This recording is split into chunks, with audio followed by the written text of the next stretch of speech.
Why, hello there, friends. Oh, it's really good to see you guys today. I am Melissa, and I am a grieving mother, for those of you who are joining with me today for the first time.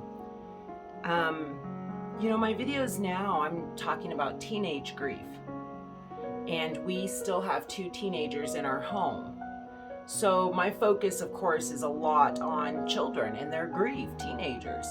Our youngest was 12 years old when Noah and Sophia were killed, and she is now 16. And our son was 14 at the time, and he is now 18. And so, these last 4 years, it's not just been mom's grief, my grief, or my husband's grief. It's been our kids' grief too, our children's grief. I wanted to start off, I found a quote in a book, and it was from a lady named Ida LaShawn, and she said, "A child can live with anything as long as he or she is told the truth and is allowed to share with loved ones the natural feelings people have when they are suffering." I actually kind of think I believe that, I think many grown-ups mistakenly believe that it's kinder to hide loss, suffering, mourning, and grief, from children than it is to expose them to the pain of life. But I think we actually know deep down that the truth is we can't hide loss, grief, and mourning from them. Okay? They experience grief in their own personal lives. Whether it's the loss of a teacher, a friendship, even their favorite toy that gets lost, Sometimes when a child loses its binky or favorite toy or something, they will cry and mourn over that thing for several days, won't they? Half the time we end up going out and replacing it for them, don't we? Because we can't even stand to see them so upset, so hurting, see them grieving for the loss of that stuffed animal that they left at the store or got left behind, or something precious to them that was broken or lost. We as parents, we tend to go out and replace it if it's appropriate to do so, right?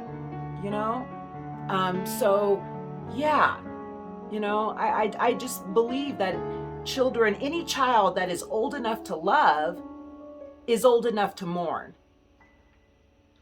I really believe that, and when a child loves dies, the child grieves. When somebody we love dies, we grieve. Well, the same for the children and teenagers as well. When somebody they love dies, they grieve too. They just don't even know what to call it. They've never heard of these words before, most of the time, and it's not like we said to them, "Oh, you're grieving over your stuffed animal that got broke. Let mommy go buy you a new one." We rarely use the word grief in our language with our children until somebody dies. And then even then, I don't know if we use the word grief for kind of explaining the death and life scenario to them a lot of the times. Not all, But so, and even if we are grieving the loss of somebody that the child is not attached to, they are reading our grief through every gesture of ours. Okay? So, children and teenagers, they can handle the truth. I believe that. They can handle it. What they can't handle are half-truths, outright lies, omissions. I just don't, in my experience, and I've worked with a lot of children, I really have, not to mention we had 5 of our own, I never saw them do very well with outright lies, half-assed truths, when they were developmental, able to handle the truth. And then the truth is not told to them. They don't do well with that. They really don't. Just like we don't either. And it's interesting that we think because they're 13 or 14 or 8 or whatever that they don't deserve or can't handle the truth when we want to always be told the truth. Well, so do they. They just can't express it very well to us, but they do. And we can help them by sharing the truth at their developmental level of understanding. And we really should try our best to model open mourning. The kids and the teenagers take so many of their cues from us parents, and so with all that being said, in teen grief, it's like an identity crisis, not just only for me and my husband, but for our teenagers as well. Yeah, they're in an identity crisis. They wonder, who am I now? They do. There was a quote another grieving parent wrote. It was an anonymous quote, but my goodness, did it sit with me so good. It said, "I will never forget the moment when your heart stopped and mine kept beating."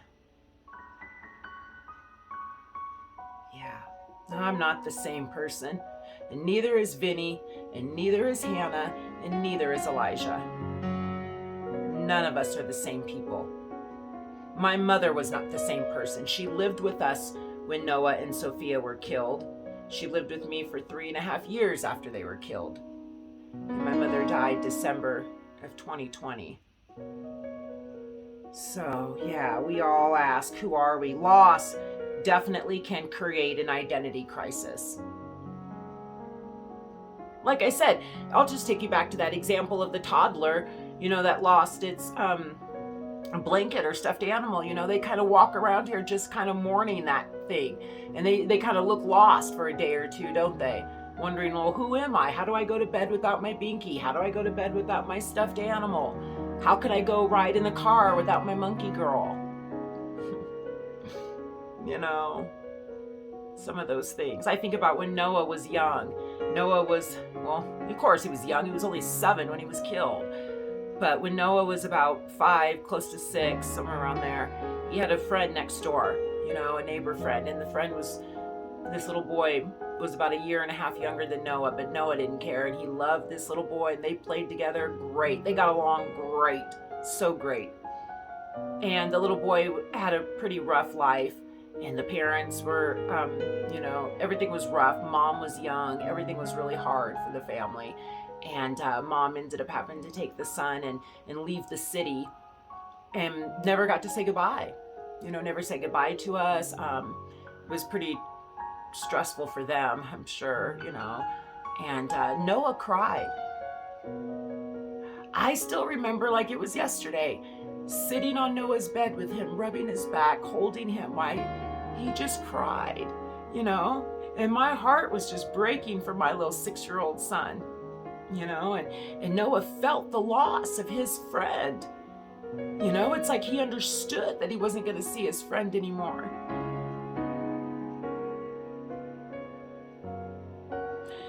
Yeah, Noah seemed to have understood that at a real young age.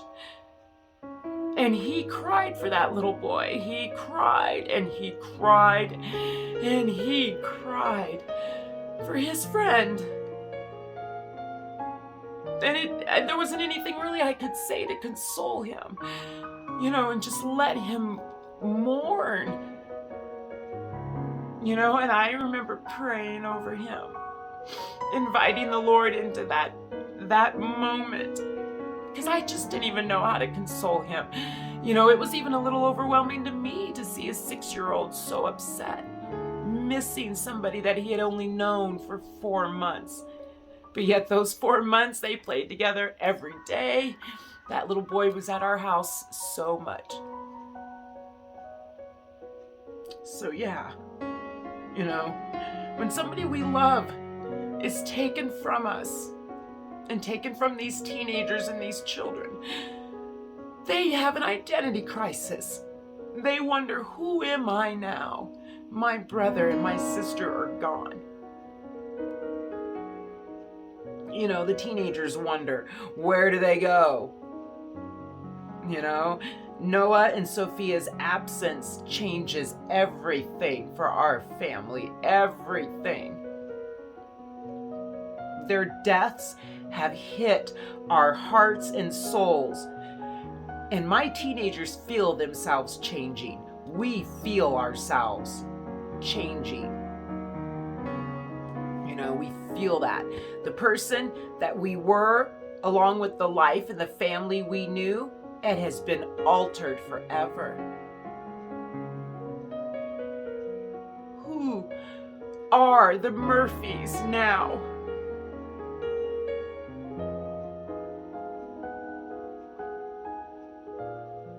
Who are the Murphys now? Who are we? You know, we were a family of 7. Now we're a family of 4. Sometimes it's so hard to answer people when they ask me, how many children do you have? I immediately and instantly still say 5, because I always will. And then their reaction is always, oh wow, oh my gosh, how do you do it? And then I try to say, well, 2 are in heaven and 1 in prison. And sometimes I don't. This tragedy has thrown us all into an identity crisis. Part of us has disappeared. Part of those teenagers has disappeared with Noah and Sophia.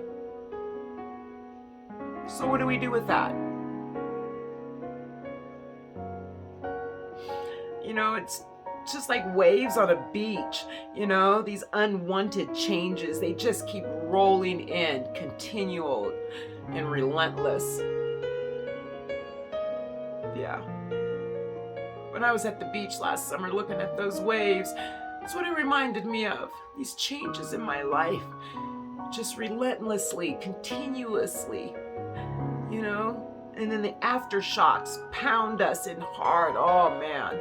Yes, the teenagers too, you know? Yes, the teenagers too. Their years, these last 4 years, they have gone by for these teenagers in heavy grief. Identity crisis piled on normal teen identity crisis. Because I know I don't have to tell anybody around here that teenagers have major identity crises. It's like their whole teenage life is an identity crisis. And in your young 20s too, you know. Collateral damage starts to pile up, you know. Who knew so many little deaths could come from one big one? You know, the death of a child is an unwanted, painful gift that just keeps on giving. Yeah, you know, Elijah and Hannah's hearts are stunned. It feels like they're in a free fall with no safety net. They brace themselves and wonder what will happen next.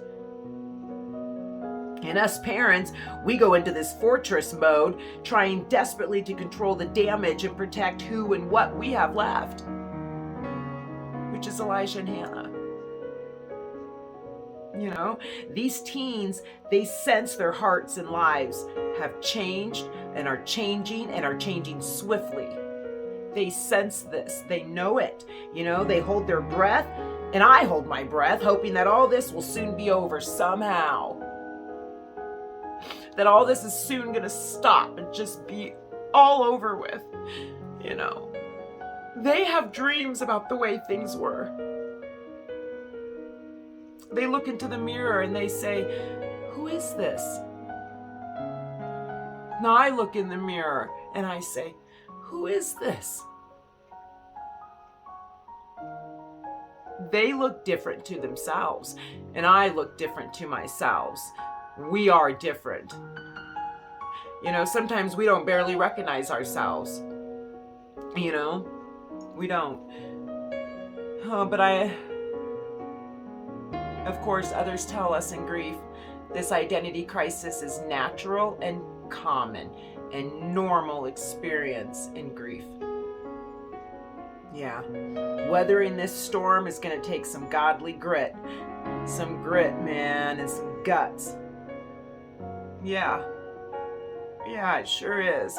You know, and as our teens process their grief and trying to learn to adjust, adapt, and still continue to grow, through any and all of this, it just seems so impossible sometimes on any given day. I just wonder as I look at them, how are we adjusting? How are we adapting to just the 4 of us? many days not very well, and then other days maybe. But these teens, they know they will not go back to who they used to be. They know it. They know it. I know it. They know it. They were a big brother and sister. Their identity as a big brother and sister has been taken from them, and it's impossible. That is impossible to go back to who we were. They walk now with a pronounced limp. Me and Elijah were just talking about the other day how we wish sometimes we could just wear these great big old signs on us that say, "Cut me some slack. My brother and sister were murdered, and I held my brother as he died in my arms." Kind of a thing. It's just like, the pressures of college and high school and work and life. It's just like every step reminds them of the shattering blow that they've experienced. Same with me and Vinny too. Who are we? Who will we be? We don't know. But we're not the same, and we won't be. Our whole beings feel shattered and fragmented. Yes, Noah and Sophia damn sure was that important. And yes, this loss is that great. We loved them. We still love them.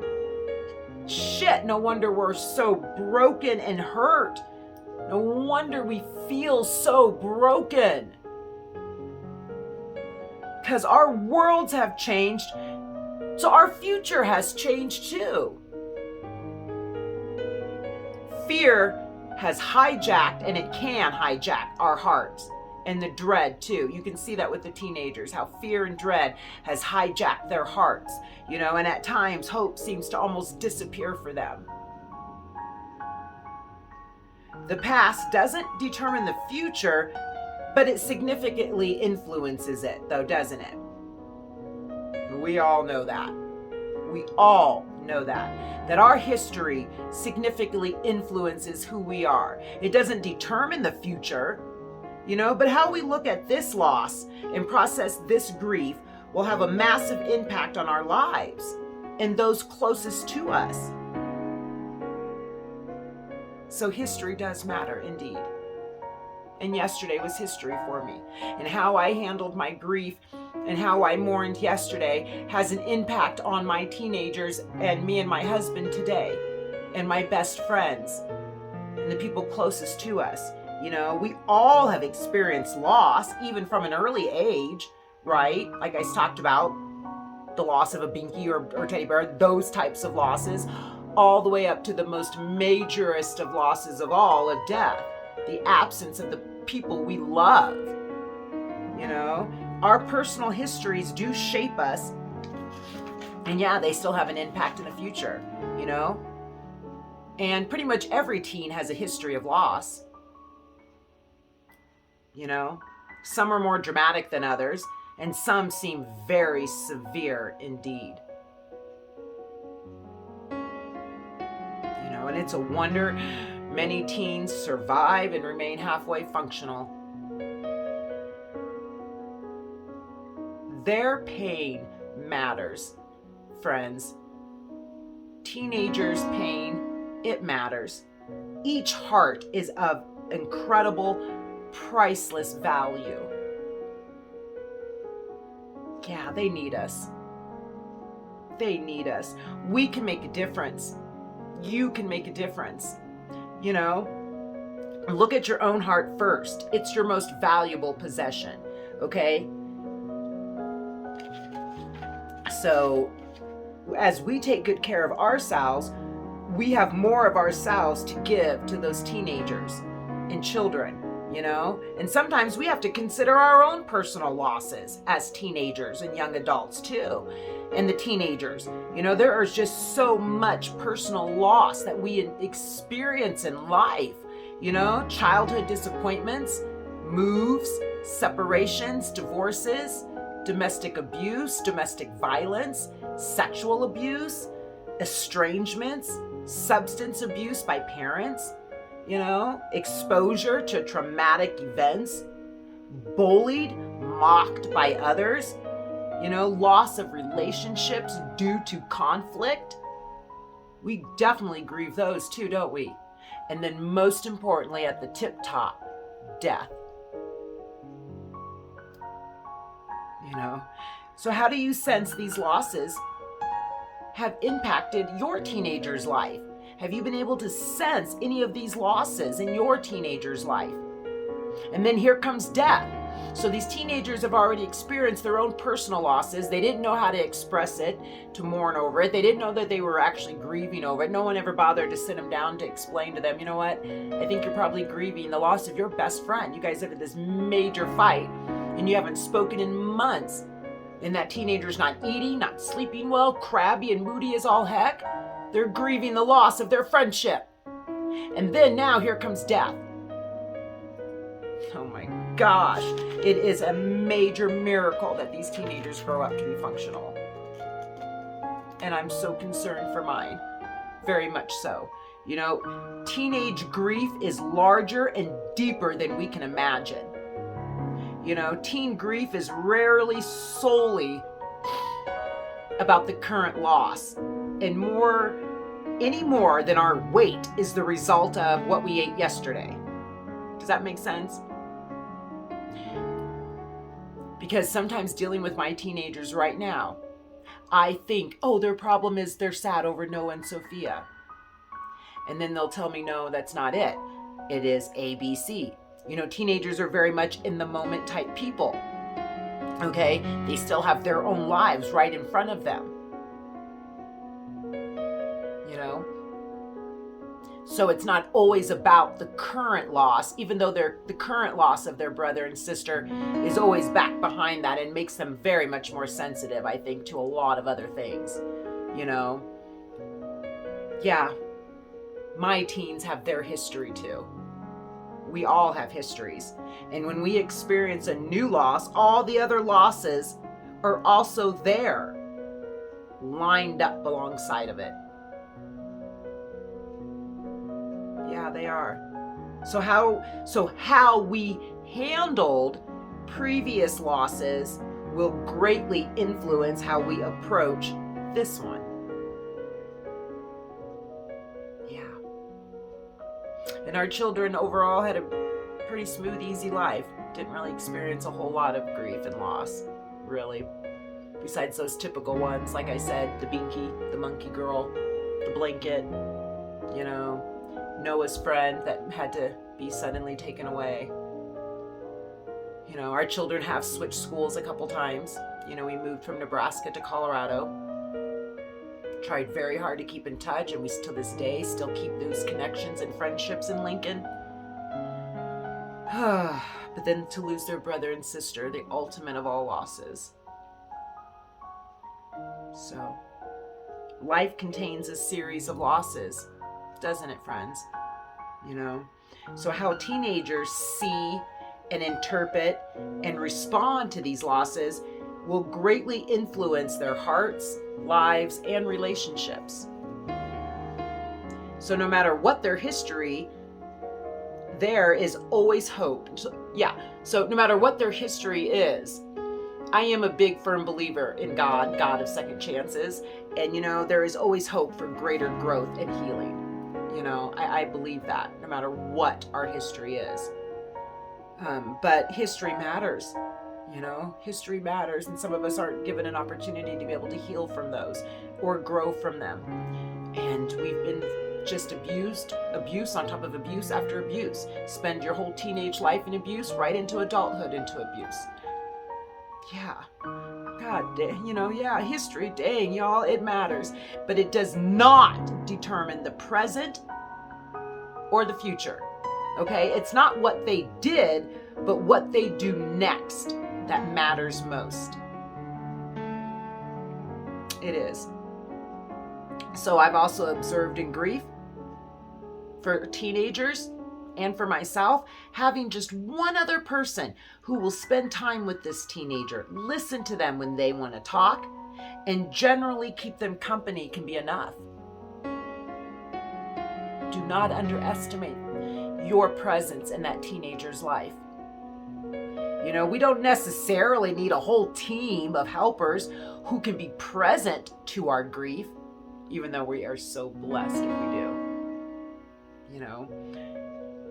No, we just need one single fellow human being who is good, non-judgmental listener.